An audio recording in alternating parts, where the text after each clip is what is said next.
Israel strikes Iran. What is Operation Rising Lion and what are its objectives? Israel's Operation Rising Lion. In a major escalation, Israel launched a military offensive against Iran on Friday, targeting nuclear and military sites as part of an operation codenamed Rising Lion.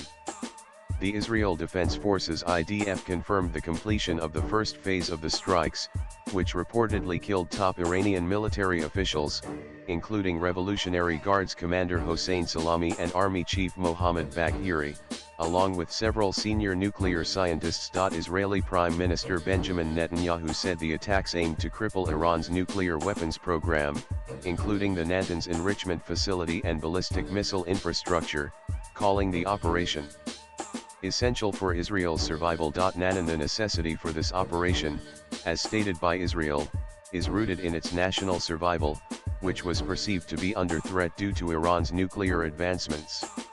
Israel claimed that Iran had accumulated enough uranium to produce 9 nuclear bombs and was on the verge of developing nuclear weapons. Additionally, Israel alleged that Iran had been increasing its military power, posing a direct threat to Israeli borders.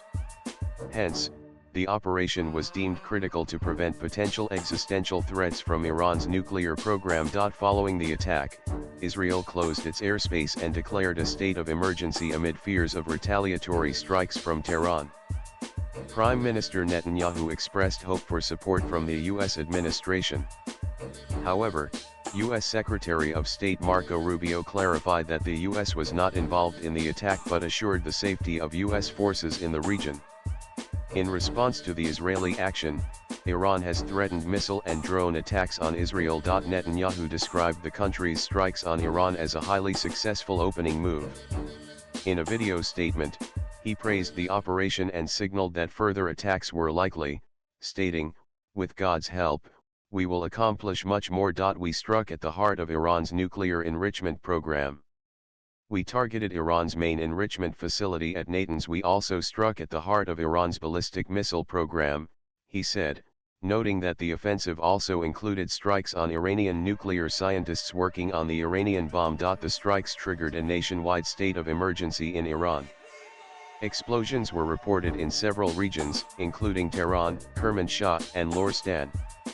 Emergency responders were deployed as Iran's military was placed on high alert amid growing fears of a wider regional conflict. Swipe left for next video. In a strongly worded statement, Iran blamed the United States for enabling the Israeli offensive. The Iranian Foreign Ministry said the attacks would not have occurred without U.S. approval and warned Washington of serious consequences for what it called complicity in Israel's reckless aggression. Iran's Supreme Leader Ayatollah Ali Khamenei also issued a stern response, condemning the attacks as evidence of Israel's malicious intent. He vowed that the country would respond forcefully, promising that Iran's armed forces would ensure Israel faced severe retribution. A bitter and painful fate awaits the Zionist regime, Khomeini warned. Latest blogs.